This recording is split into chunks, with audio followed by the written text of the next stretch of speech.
Housing Authority of Travis County meeting, call to order September 3rd, and it is 10:41. Tomorrow will be called roll. Chair Robbie Meyer, Here. Vice Chair John Hernandez, Here. Commissioner Andy, Commissioner Eddie Tarrant, Here. Commissioner Wilmer Roberts. Here. We have a quorum. Okay. We'll go to the consent agenda. May I have a motion? Motion to approve. Yes, sir. Motion and second. All in favor? Any opposed? Motion carries. Then item number 3 is public forum and citizen communication. I wonder, did you have any citizen communication? No, ma'am, we did not. Raising their hands on the agenda.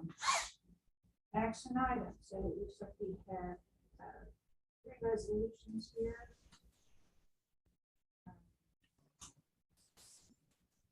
I will turn it over to you, Patrick. Yes, okay. So there's a need periodically to amend the housing choice voucher admin plan to take into account changes in legislation.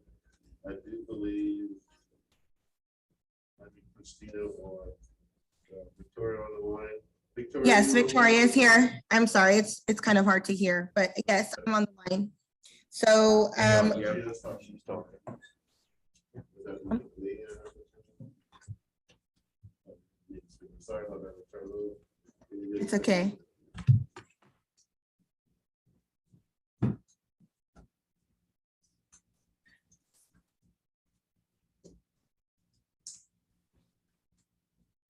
Are we ready?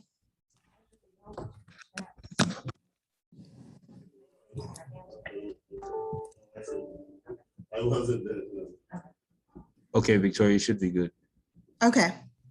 So, yeah, so the policy change was that we're going to be amending the voucher plan. It used to be 45 days, and now we're going to be implementing the 90 days that a tenant can be absent from their unit. And so that's to better serve the population. So if they have to be absent due to incarceration, which is the main reason why they would be absent from their units. And that's the overall amendment to that one. So what is this? What are we changing it from? It's to?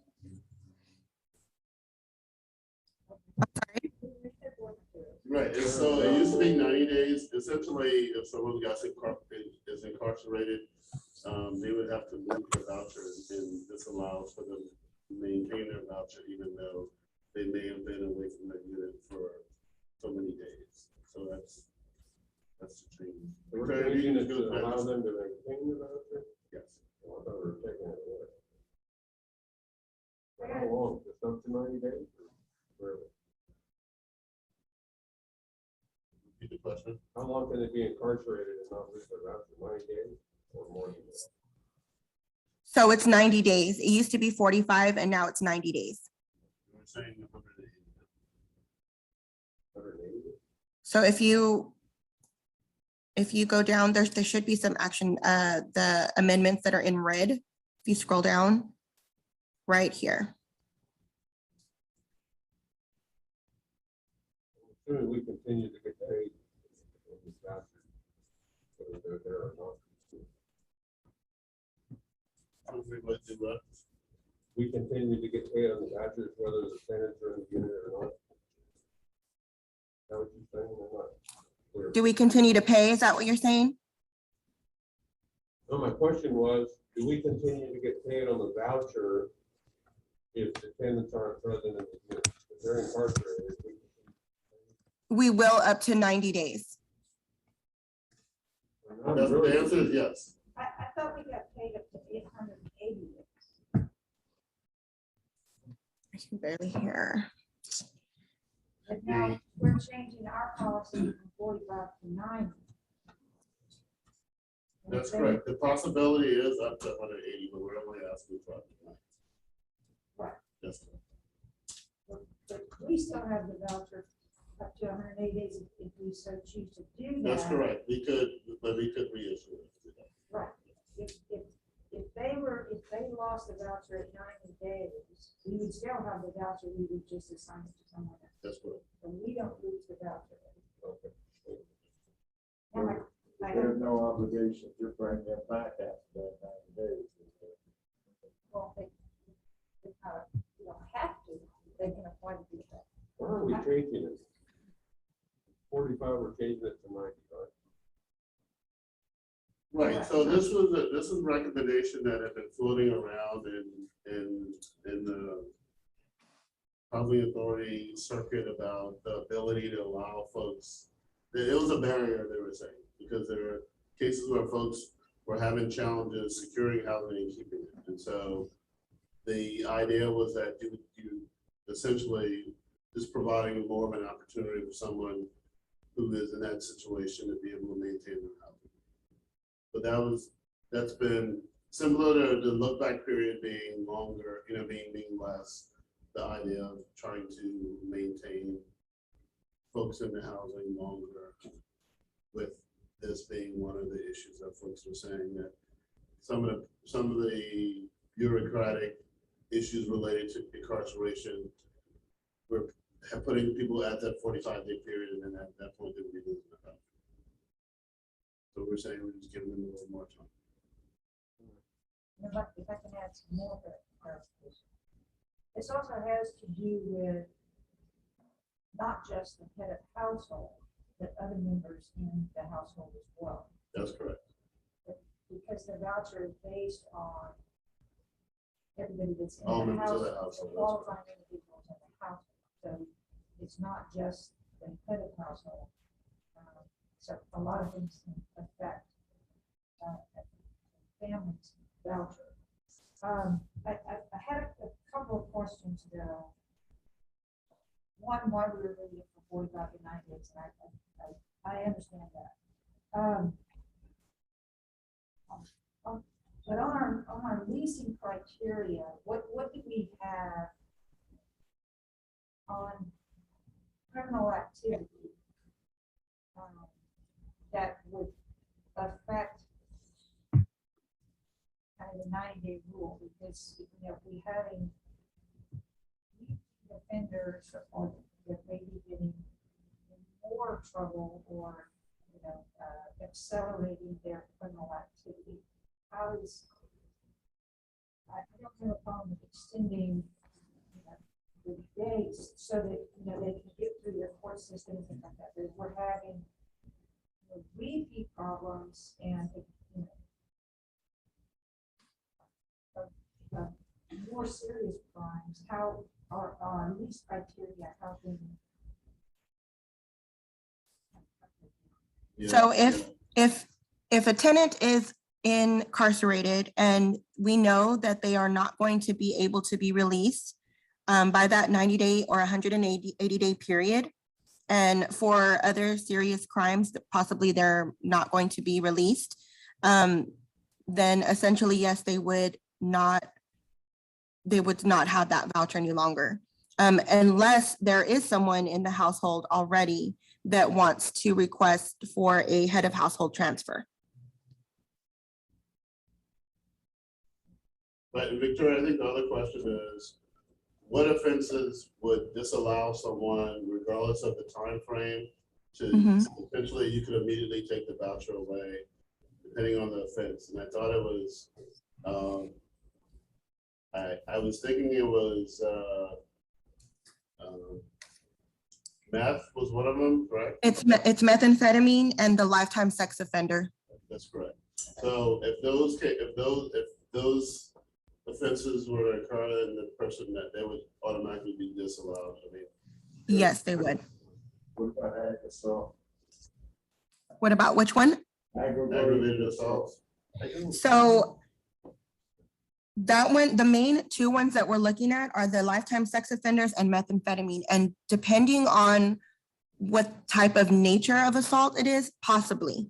But it's not on our list of the screening criteria that would eliminate them from keeping that voucher, but possibly. It's aggressive. It's a first degree felony anyway. And so just a simple assault, yeah, I can understand that. Yeah, but that probably should be included in there too, because that's it.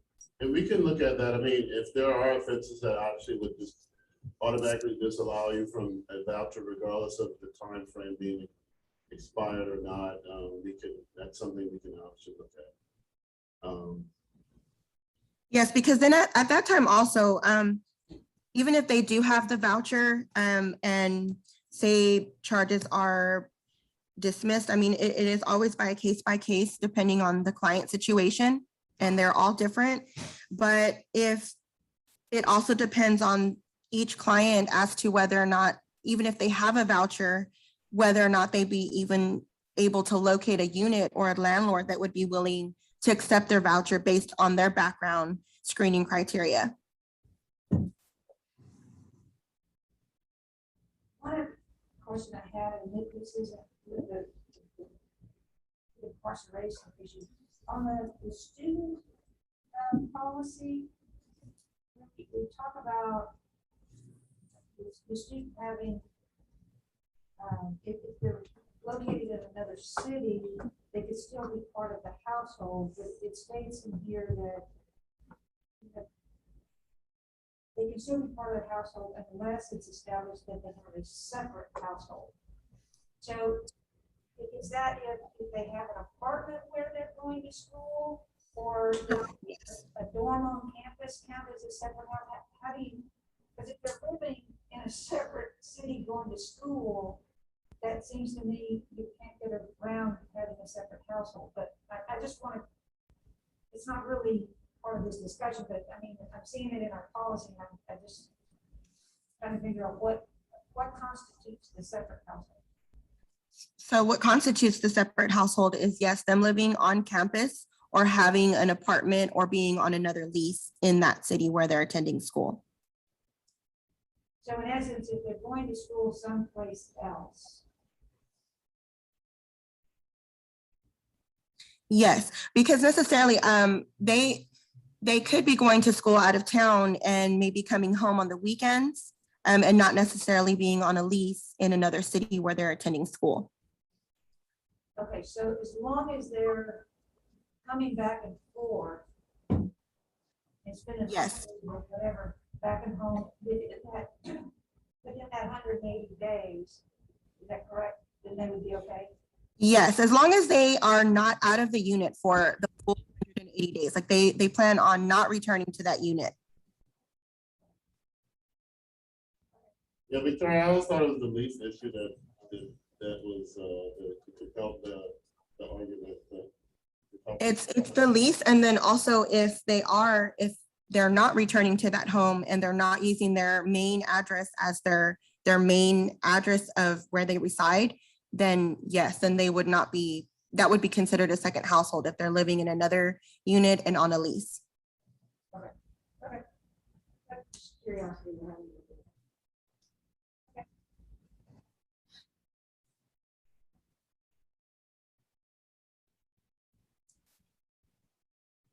That's all we have.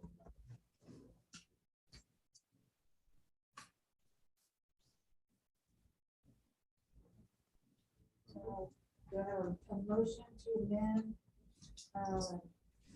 resolution HATC 202108 to amend the housing choice voucher administrative plan by redefining the number of days a person may be absent from their unit or incarceration before terminating mental assistance. Have a second. Have a motion to approve and second, all in favor? Any opposed? Motion carries. Resolution HATC 202109, approve emergency housing voucher program policy. Okay, Victoria, over this one as well, but as you all know, we got 34 vouchers as a result of the new program during this administration, emergency housing choice voucher program, so you're required to establish a policy essentially. We're working with the juvenile defenders, the Travis County juvenile defenders, for this first iteration of the vouchers. But essentially, we need to put a policy in place as per the guidance. So that's essentially what this is. Actually, we can go into details of it, but that's essentially what this is, a policy that we're putting in place. We have identified the partner. Yes. Anything else? Yes, this is the unique features are going to be outlined in this policy for placement and leasing for these 34 vouchers. So we are currently entered into an MOU with MHPD. There's an MOU in place with ECHO to get these clients leased and placed. And so again, the unique screening criteria for these clients would be they would not be able to receive the voucher if they have the lifetime sex offender or the methamphetamines on their history. We're also allowing, the policy states here that we're allowing them to self-certify income if they don't have current proof of their income, and then we'll need to provide that within 90 days from being leased up. We're trying to, make it as easy as possible for these clients to be able to lease up. And then we already accepted, yesterday we met with ECHO and we accepted 5 referrals this week. And we're going to try to hit 5 at least a week to try to get them leased up and going to obtain vouchers.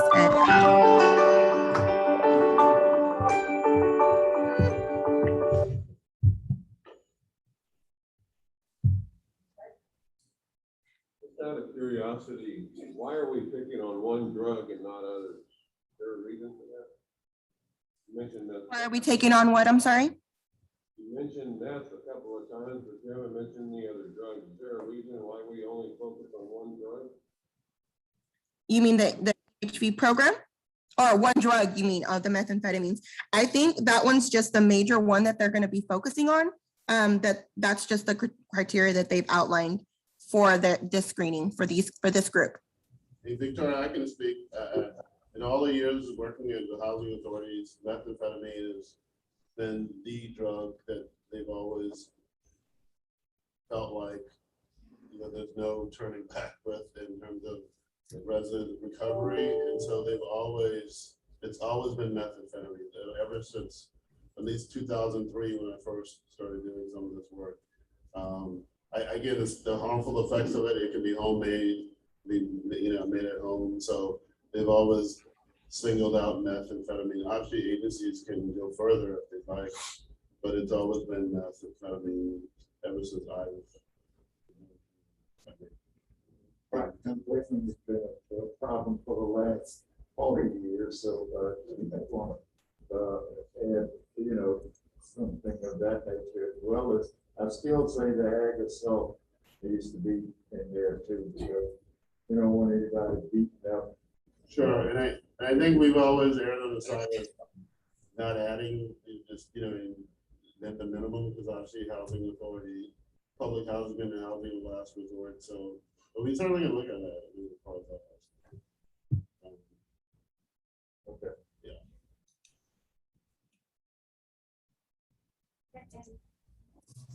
These are sticky vouchers, right? What? They're tenant vouchers, so they can anywhere, they're not just denied developments, right? So correct. Yeah, we elected to partner with an agency, but yes, they could. But we're working with a specific population as per Travis County's request to us. But we possibly could do that. They're in ECHO's program, they're probably saying that one of those properties. Well, you had to work through the same intermediary with the continuum of care for the coordinated assessment. So, I mean, yes, it was. It's okay. Because they're providing other services. Correct. Any other questions? Okay, can I have a vote, a motion? Move to approve resolution number HATC 2021.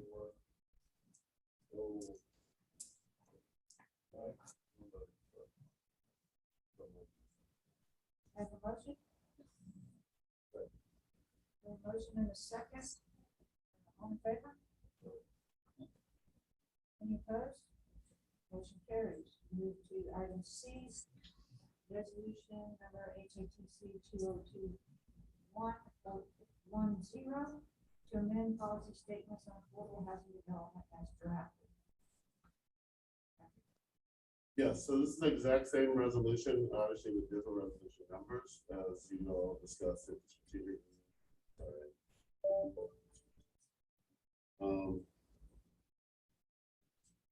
In terms of recommendations or policy statements.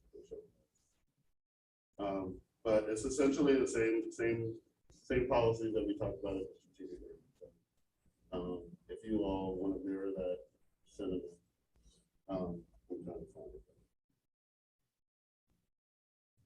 See, option number 3. Yes, option number 3. I don't know why. Just going through it.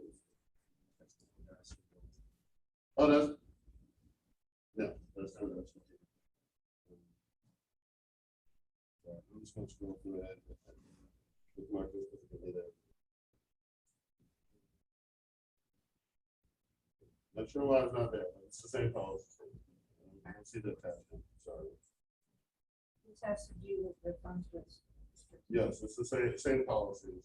Apologize. 10% of bond developments going to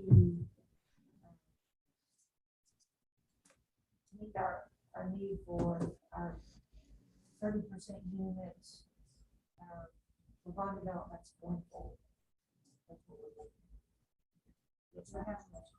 Wait, is it just bond development? The 10% is for 4% transactions. That's what we just voted on. You don't just vote 10% on all transactions? It's all real estate transactions, which would also be in the application fee. Well, but we have 50% on the PFC deals. Right, CFC is 50%, and then 10% for every other real estate. Okay. For future. Oh, future, thank you. So we want to make sure I understand. So Well, that's what I'm asking for. That's correct. Okay, I'll motion to approve, I don't know what the number is. It's 2021. 21 to 20. Have a motion? I so moved. And I have a motion on the floor. Second. John seconds. Question. All in favor? Wait a minute, I have one more question first. Are we voting on number 3? That wasn't. That was the option 3 that we voted on in the strategic. Does that need to be specified in the number? That we voted for option 3? Yeah. Well, I said that when I was talking, but, okay. One of this cover right there. Yeah, we got it. Okay, all in favor? Any opposed? Motion carries. Next, regular agenda, discussion updates on status of the planning process. Okay. That's going to be me. So as you all know, as part of the budget, you all approved the strategic assistance for the strategic plan. We do have a consultant, Robin Loving, who assisted us with the policy statements we just discussed, at least the first version of that. She is made contact with you all. And what I'd like to do now is to maybe bring that up.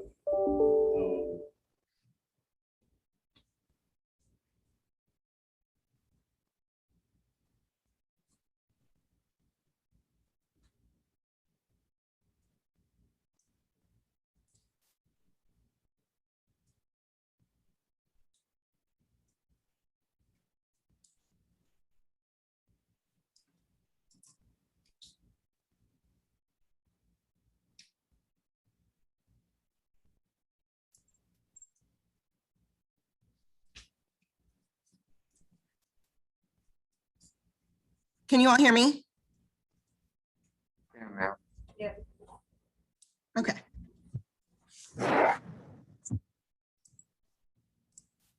So we have a total of 632 that are leased up. And so we're at 100% occupancy rate, and we haven't been at that lease up rate in a long time. And we have 40 port-ins that we absorbed in July that were advisement from. Victoria, we're not on the section just yet. Oh, okay, I'm sorry. No problem. Thanks you for the tour. But, I wasn't sure. It got quiet for a minute and I was like, is it my turn? It's okay. We're almost there though. Okay. We know you're ready. We know you're ready when we get there.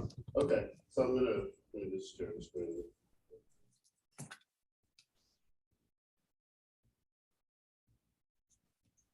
Okay, sorry. Okay, so.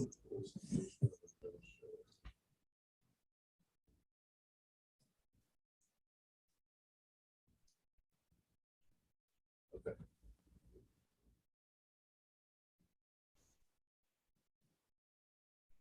Okay, so.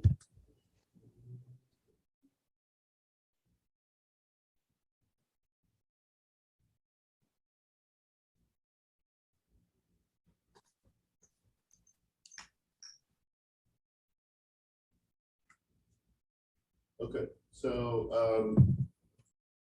as far as the process, it's a roadmap for the future. We did a plan back in 2016, which essentially was through the 5 years, which ended basically in December. So the goal was to move forward with a new plan that would take us into year 50, which would be half a century of us serving our low-income residents of Travis County. So essentially, consultants sort of broke it up into areas that we're going to actually be working on in terms of development. Here's a timeline as far as what's been done to date. And what I was hoping to do today was based on the feedback she got from you all and the staff, with surveys and interviews. We've come up with essentially a draft list of strategic priorities, also draft mission and vision, which will still be tweaked.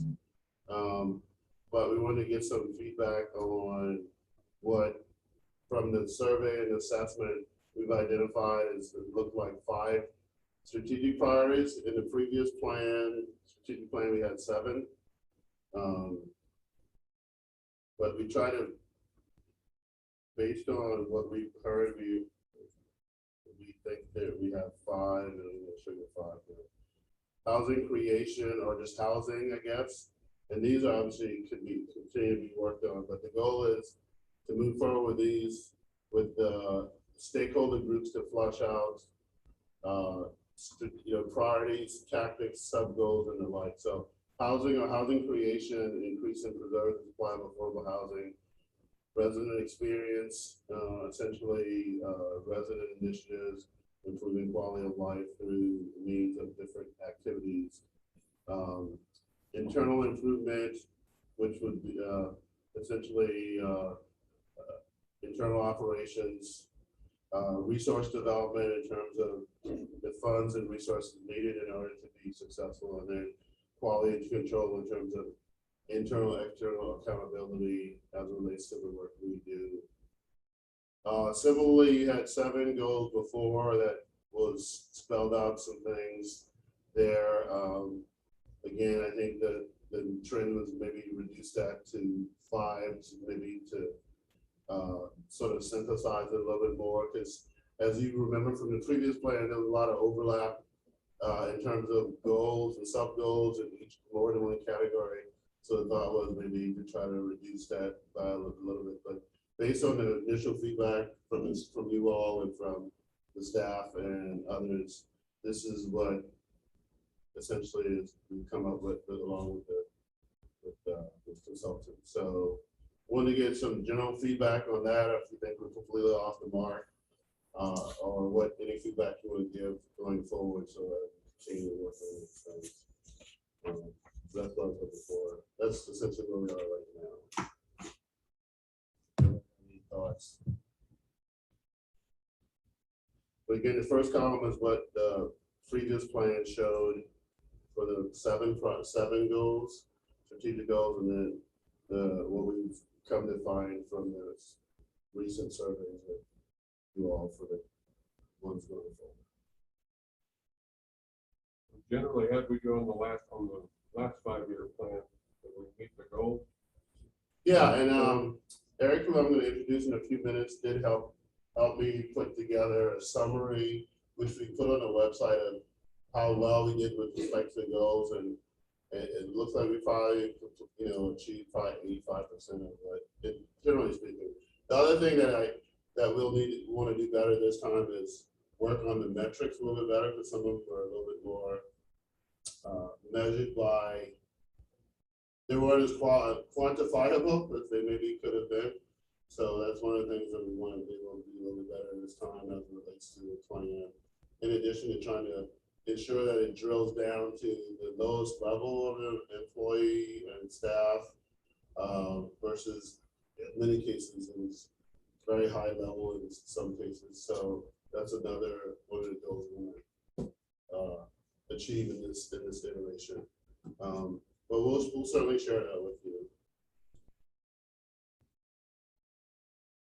I see we're doing well in the housing, but I think we need to focus more on the resource development and quality control.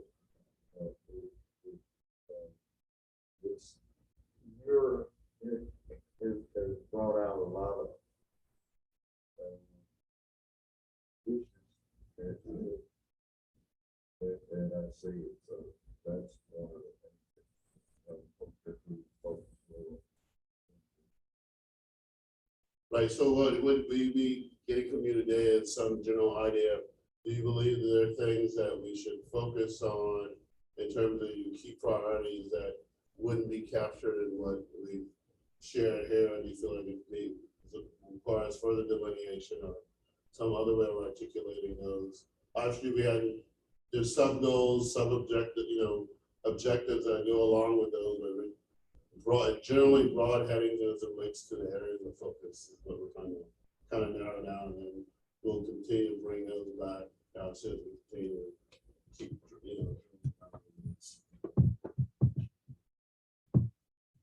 I think this was sent to us last night or yesterday, and I have full plate with it. So I really haven't Sure. digested this, and when I talked to the consultant, I told her I really need to have some time to think about it. Now, my recommendation would to maybe put this on the next agenda item, or maybe even October. That's a little bit of time to digest what other comments have been made, and see if there's some expansion to this. At least I need a little bit more time. Sure. To digest it and then make additional comment. That's fair. But that's my, Mm-hmm. that's my recommendation. We have a- it's hard to vote on it today. Yeah, and really we were just going to give some general guidance that, we still be working on getting feedback from folks on goals and objectives, and it'll just be a matter of how those are grouped and how they would be best organized for the most part. Don, you want to? When we do play on the agenda, will we have Robin present to us explaining or?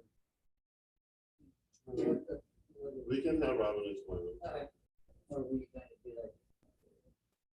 She had a conflict today, when we spent some time, but we certainly can have her do the next one. But she tries about an hour, so.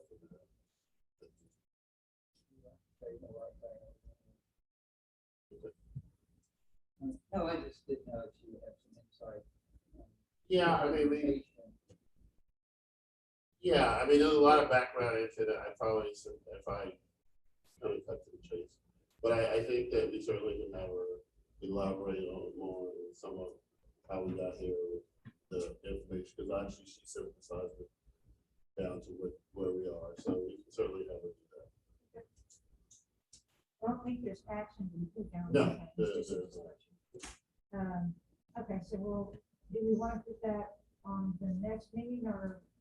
Yeah, we'll do that.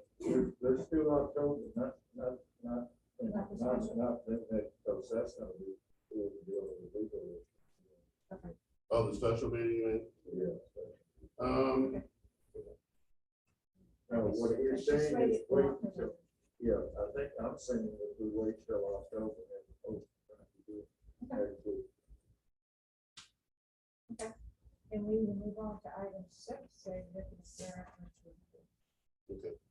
So, let me just-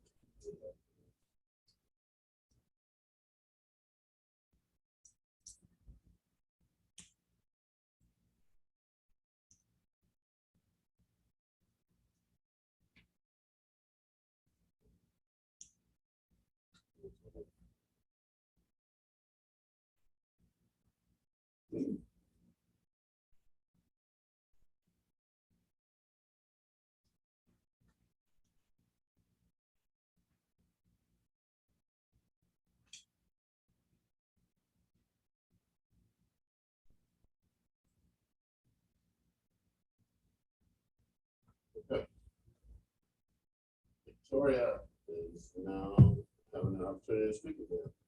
We're gonna start with the housing social officer program.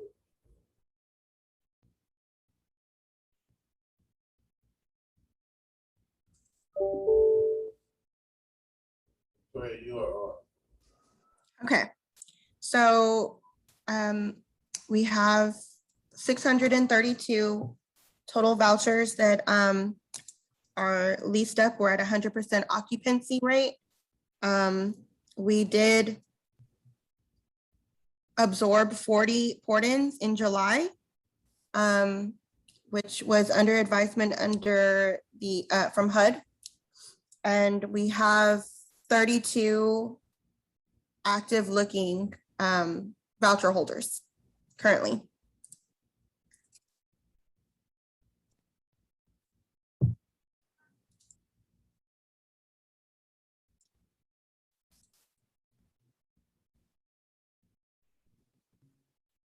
Do you want to go ahead and continue to the next? I'm sorry? Want to continue? You guys continue. Will it continue to the next? Yeah, you can continue. You can- Oh, okay, yeah. So then we have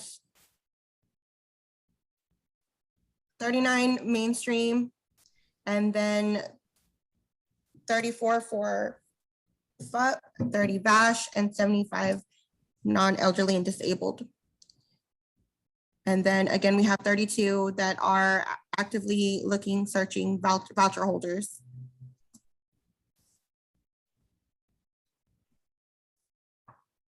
And that's it for HCV. So, do I have any questions?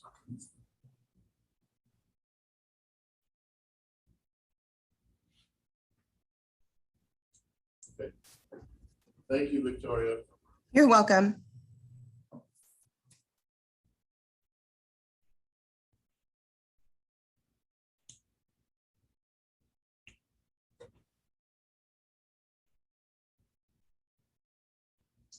Okay, affordable housing, we have Gabrielle. Hi, good morning, y'all. So I'm just gonna briefly just summarize everything that's in the board report. So right now we do have 6 vacancies that are at Sea Oaks, which is Alexander and Summit. Some of the tenants that were at Alexander and Summit were the residents that had lived at Eastern Oaks. So that's one of the main reasons why we have more vacancies at Alexander, but we will be filling those this month. Eastern Oaks does have 11 vacancies, but we have relocated a lot of the all of the residents that were previously at Eastern Oaks prior to the renovations. And we are working on filling those vacancies from the waiting list. We are making offers to the to the applicants that are on the waiting list right now. So you will be seeing those vacancies come off of Eastern Oaks also. Manortown does currently have 2 vacancies, and Carson Creek has 0 vacancies, so we're 100% occupied for those units. With that, we do have one repayment agreement that is at CRAD Apartments. So that person is consistently paying on that repayment agreement. So we will have more repayment agreements coming up though, because of our high delinquency. So currently we do have 16 market rate renters. This number has particularly went up because we had some people who have not turned in their recertification documents. So that has increased, and also the delinquency has increased this month because of that reason exactly. 23 renters, we have 23 0 renters due to COVID. However, we are working on getting those renters jobs and through our foundation, through our HATC foundation. But that concludes the Affordable Housing Board report. Are there any questions?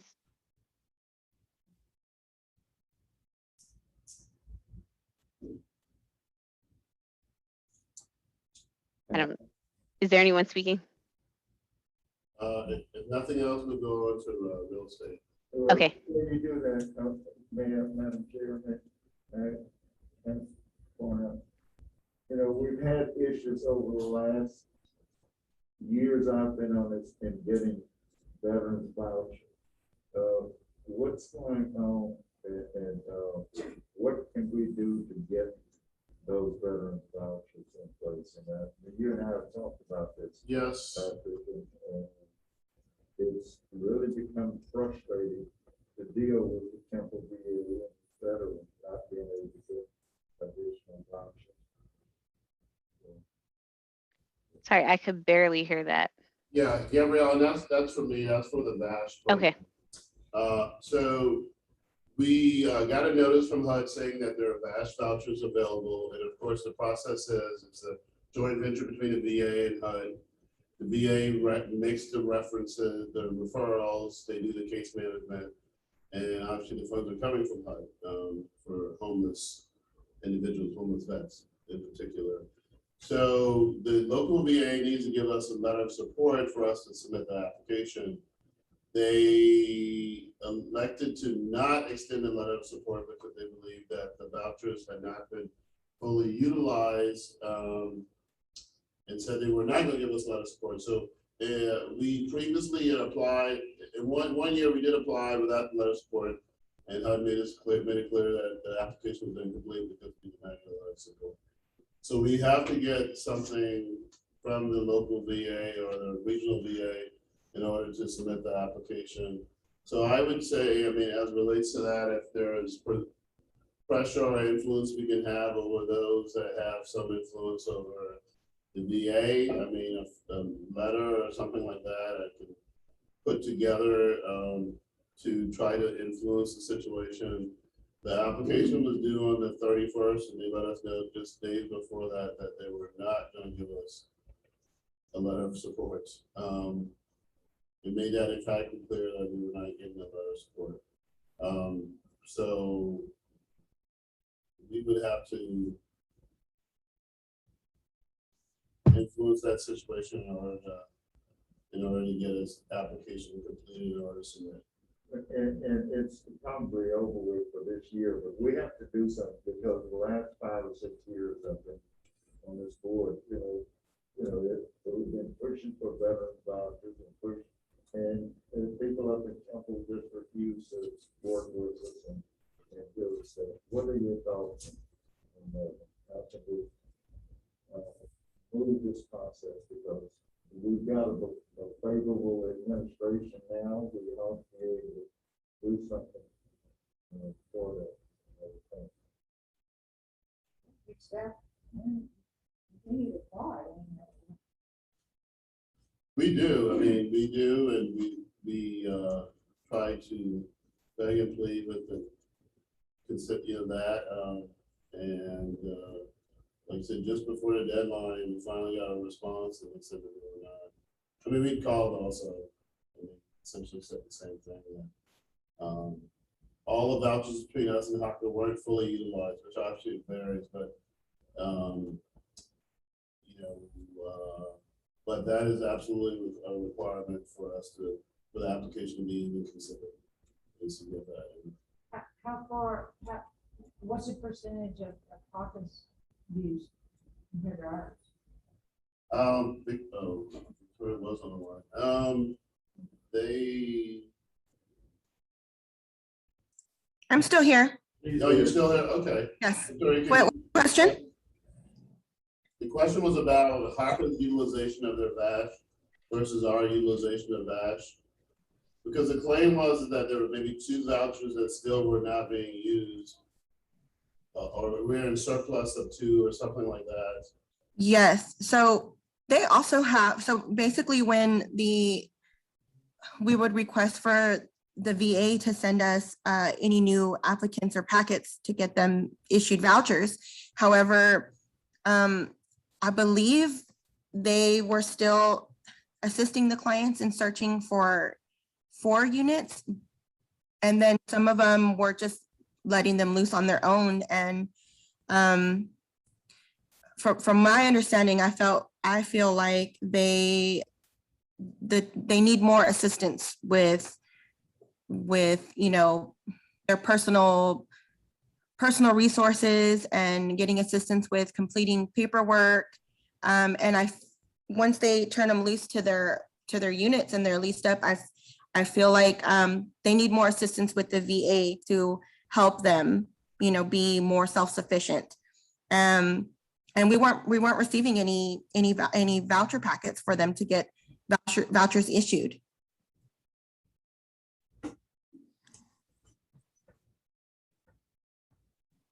So you're saying we're not providing assistance for the education or what? No, not us on our end, because on our end, you know, we're just issuing the vouchers to them, and we can give them resources for any properties that are willing to accept their vouchers, or that are specialized for veterans. We did have, you know, one property that was solely dedicated to VA voucher holders. However, now they're 100% leased up and they have a waiting list now. And it's not on our end. I feel like maybe during this time frame this year and last year, due to COVID and not really meeting with them one-on-one as VA would, and as we would meet with them in person, I feel like maybe that's just a little bit more of it's a little bit of communication that's lost not on our end, but they need more assistance and resources and maybe a team from the VA, but how I don't know how we would be able to assist them with doing that. Yeah, so the story has been in the past that the VA was overworked, you know, as far as case management. I think it's 1 case manager for every 25 veterans. And in previous years, they denied giving us a letter of support because they said they didn't have any additional capacity. So, but we're experiencing the issue of, you know, again, the service provision not being maybe what we believe it should be, as Victoria alluded to. As far as the voucher utilization, I think both agencies have utilized the majority of it. I think the point that they had said was that we're in surplus of 2, meaning I think there were only maybe 2 vouchers that had not at the time of our requesting the letter of support that were not being utilized even by both. So I'm not sure what it is, but I know that there's just reluctance to accept any more vouchers in the region by the VA. So I appreciate all that. Yeah. You know, with the homeless population and problems that we're having here, and veterans are a large portion of that from the statistics that we see, we need to do something, you know, whether or not we maybe the board, you know, can write a letter to and ask for assistance from Doggett or somebody else in the federal chain to move this thing along. So you know, what is it, 21 vouchers we have now? No, we just got 9 more. We had 30 plus. 30. What are your thoughts? That's all.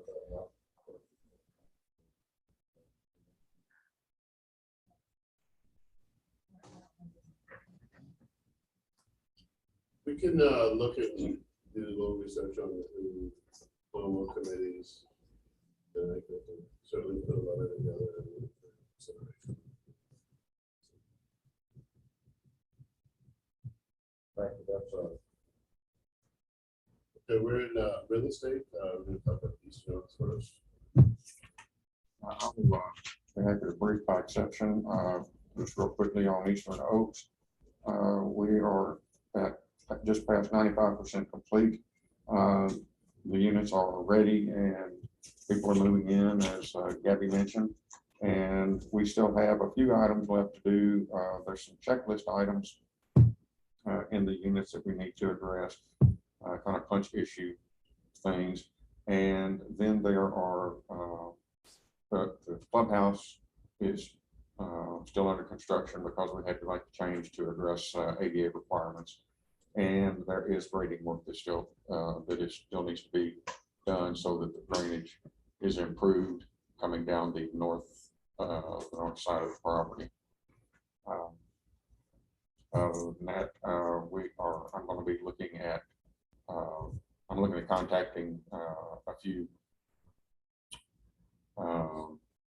security companies that can possibly provide both camera and lighting solutions for that property.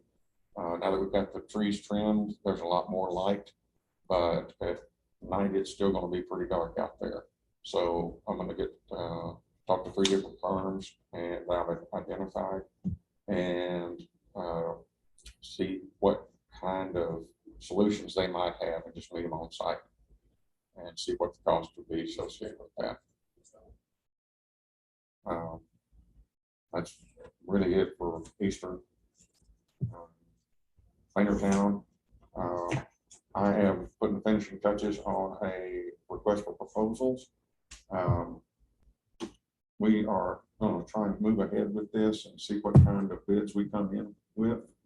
Our independent bid was substantially higher, but I think in order to keep trying to make some progress on this, we need to go out for bids and see what comes back to us.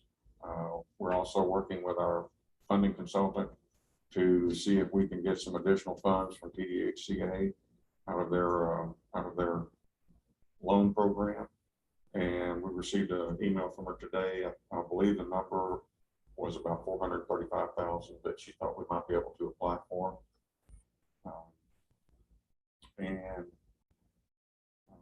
I put up the timeline, getting the timeline set up for the RFP process, and I'll be getting with Patrick next week on that. That's it. Do you think I'm gonna have time to read through all of this? How many of the units on Eastern Oaks are finished? All of them, All of them? all units, all residential units are complete. Is this right that we've got about 10 vacancies?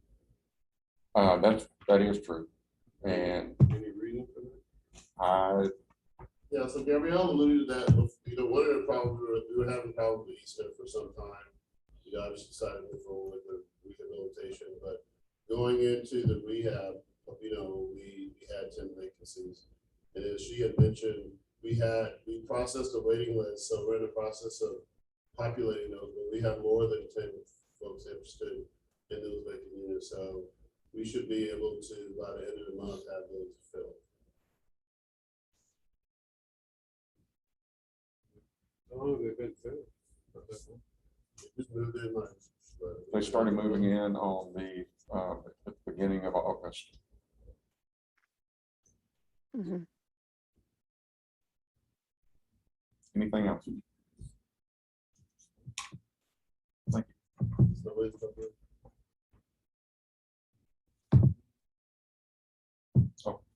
Oh, Travis County. Travis County.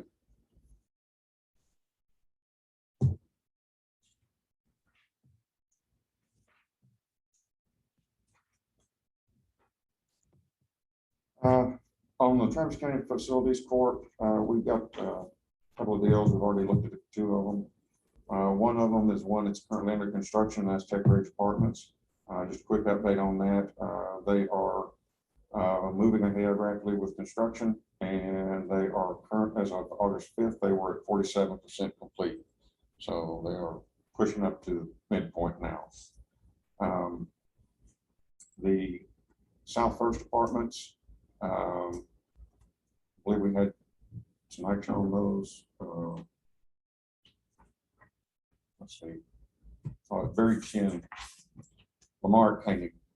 That was actually taken already by the board by resolution regarding the MOU and moving forward with this development. South First Apartments, that's the Marcus organization, and they have submitted an application. We were waiting some additional financial information from them, sources and uses. Right now, it's a total of 251 units to be located at South First and Everhart. But the affordability breakdown in unit mix is still to be determined, with the exception that it's a PFC deal, so it's 51% at 80.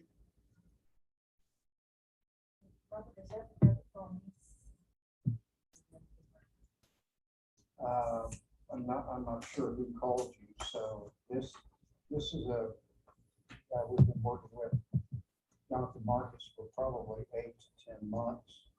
They're really close to finalizing getting building permits by the first of the year. However, they haven't secured the equity at this point, but they're raising it privately, so a little more difficult.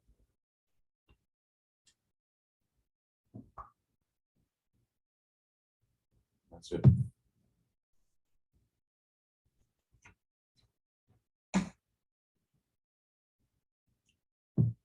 Thanks. Mhm. Move on to finance. Okay.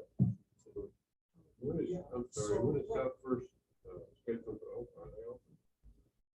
Not yet, right? No, they haven't even closed yet. I'm They looking should at the be. projected fiscal year ending, looks 450,000. Yeah, that was the projection, and of course, it probably needs to be pushed out. It probably will be the first of next year before it actually closes.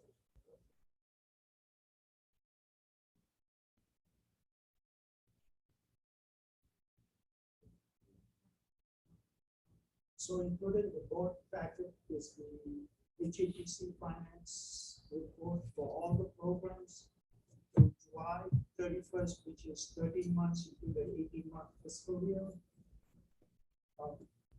I really didn't have anything to point out. Just brief by exception.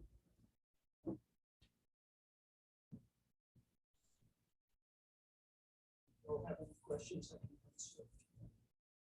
Super, when you send out P&Ls, I don't see the balance sheet. Can you send me balance sheets on the units that the housing authority owns? Those are the ones I'm more worried about. Okay. So that would be Town possibly. Eastern, whatever. So right over. What is it, five complexes? Yeah, I can do that. I don't want to miss anything, just whatever they are. What the housing authority is. Any other questions for Super?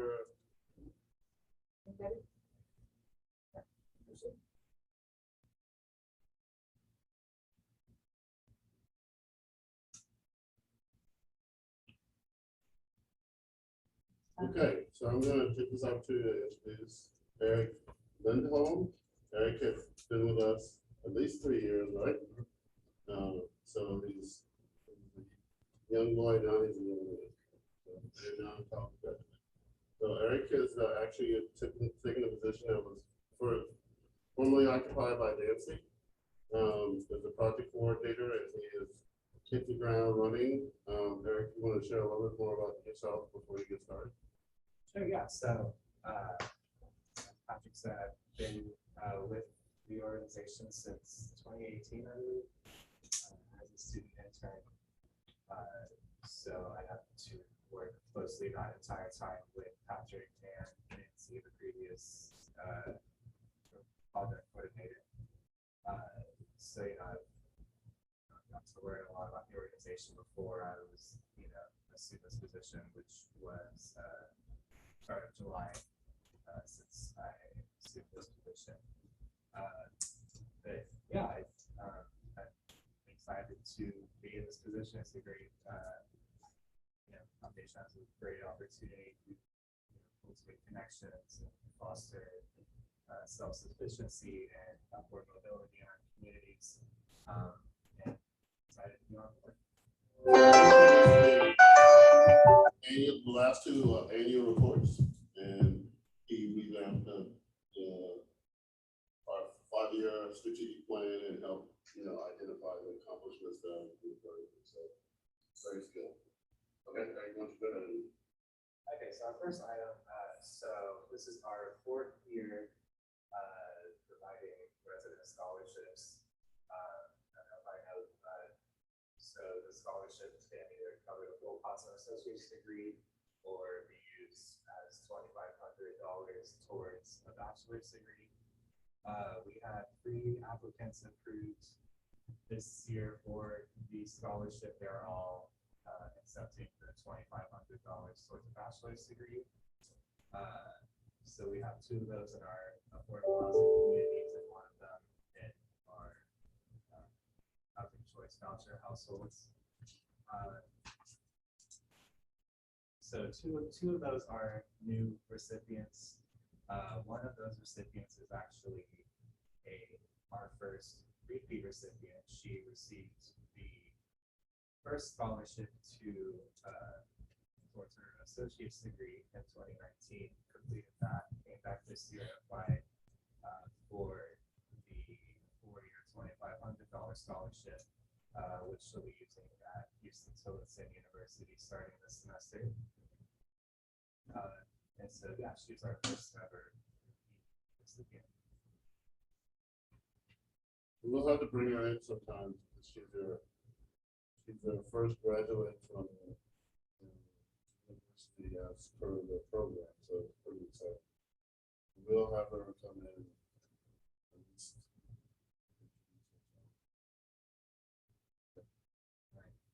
Next, we have, last month we did our second back to school supply drive. We did our first one in 2018, I believe. That last one was, you know, we were able to do it. Obviously this year we had constraints with the COVID situation and everything, but we were still able to get backpacks and supplies for a little over 40 children ranging from pre-K to 12, residing in Alexander, Summit, Eastern, and Carson Creek. So that would got some pictures.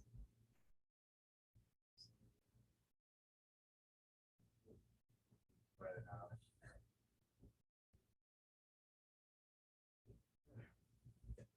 Next our kiddos.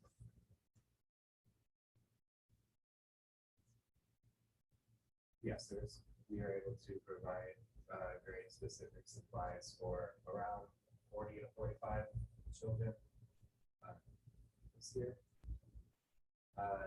Next, we just renewed our partnership agreement with the Literacy Coalition of Central Texas, which is a year-long program that provides us with AmeriCorps volunteers. We did it last year and had 2 volunteers acting as job coaches this year. We've had 1 of those volunteers agree to return to us. So she is also, you know, since she did it last year, been able to hit the ground running. And working with her getting that set up. Yeah, we'll provide her with training, any resources she needs, and she will be on site, providing job training resources, helping people with resumes, helping them with placement. We alluded to earlier, all those zero income residents we have, we're going to start with that list of people and see what we can do with job placement. And so we've got an attachment that shows the minimum agreement we've agreed to provide services for with the Literacy Coalition. So our target is to have 37 adults receiving these job training services, with at least five adults demonstrating educational gains, and then 20 adults securing some kind of employment, so 15 securing employment for the first time, and five demonstrating some kind of employment gain or employed already. Lastly, we have entered into a partnership with the UT School of Nursing, who will be doing door-to-door wellness checks regarding wellness, childcare, quality of life. Our goal with that is to identify barriers our residents face in accessing healthcare and scoping out ways the foundation can best try to fill in those gaps. Concurrent with that, we were able to arrange a mobile COVID vaccine clinic that will be present at all those sites. So we'll have that at Alexander, Summit, Eastern Oaks, and Maynardtown, all on different dates. So we'll be able to do those wellness checks and COVID vaccine clinics on site for people who have had trouble accessing that. We'll have about 50 to 60 nursing students from UC School of Nursing doing questionnaires regarding healthcare needs and access, childcare needs, healthcare cost burdens and financial assistance options, access to medications and parenting skills, and using the data we collect from that to assess people's needs, provide these residents with resources, and use that as a way to create a roadmap for our future programming. See if there are any grants that we can get that can fill in the gaps that we identified. So I should say UT School of Nursing was the group that came out, reached out to us with the Cambridge situation. So we kept that information and decided to follow up with them later on to see if they would expand on what they did at Cambridge. They went out and did assessments. So they've been very, very, very excited about having another opportunity to have their folks do real life assessments. So Eric, are we doing a like a publication out to the tenants before they actually show up, so that it's not a surprise and we Yes. kind of like the census, guys going out and just open that door. Just so they know what to expect and know that people are coming out and vaccines are going to be available and blah blah blah. So it's not a surprise that they're asking questions and that they'll kind of know what to expect. So So we'll be using all the channels we have to notify people beforehand. Starting probably next week, we'll start letting people know that this is going to happen, both digitally and distributing flyers. So yes, obviously, this, especially the vaccine clinic is something we don't want people to miss out on. It's something they're interested in. We're going to look at ways to incentivize people to participate. So yes, we're going to do everything we can to make sure there's as great a turnout as possible.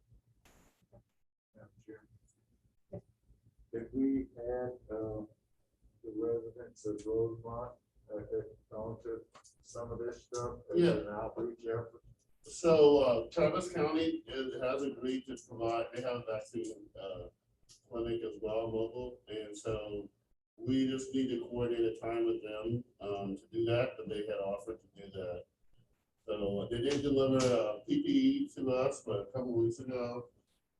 So we have tons of that, but they're willing to do the vaccines too. We just need to go ahead and figure out some good times to schedule that. But we're gonna be doing that as well. A quick question about the foundation. Yes.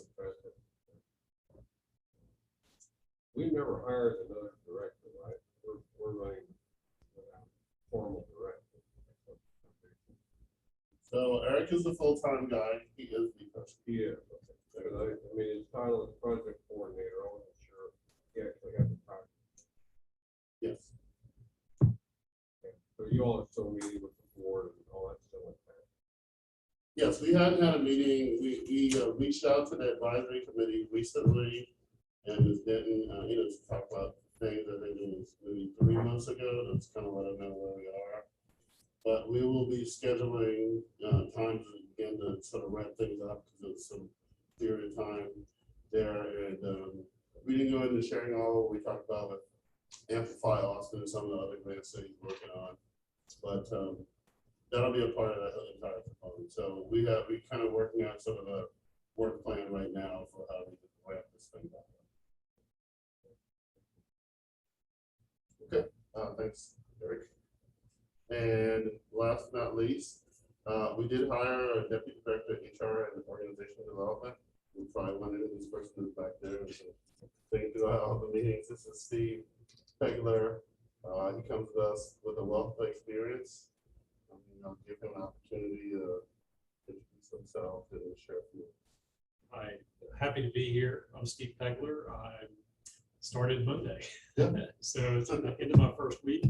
And I've been in Austin for a little over a year now. I relocated last year from Fort Worth.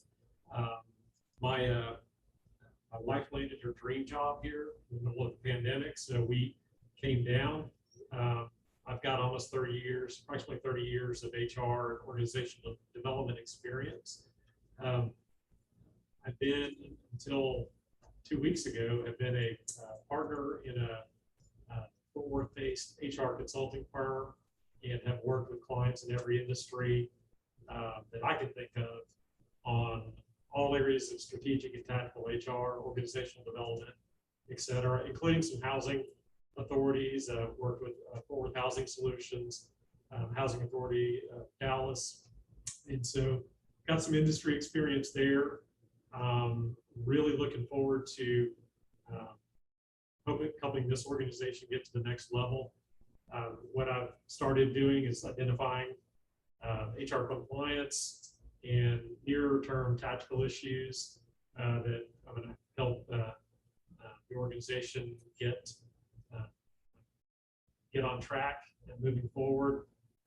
Longer term, getting into some organizational development activities that really, a lot of them actually dovetail very well into the strategic planning process. I actually have a meeting with Robin today on that.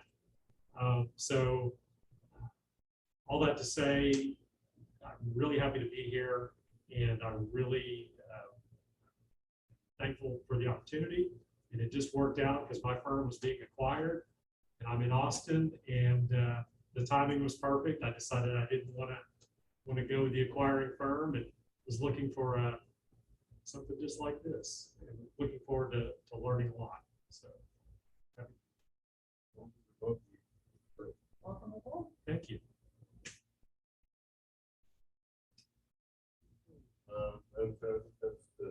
That's my section. Let's go on to item 7, board committee reports. The real estate committee, really all we talked about was what we covered here at Rosemont and change to that policy about 10% for affordable housing. Really all we've been talking about.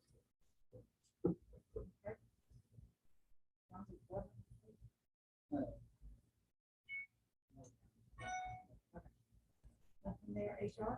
Now, we're gonna probably get back together.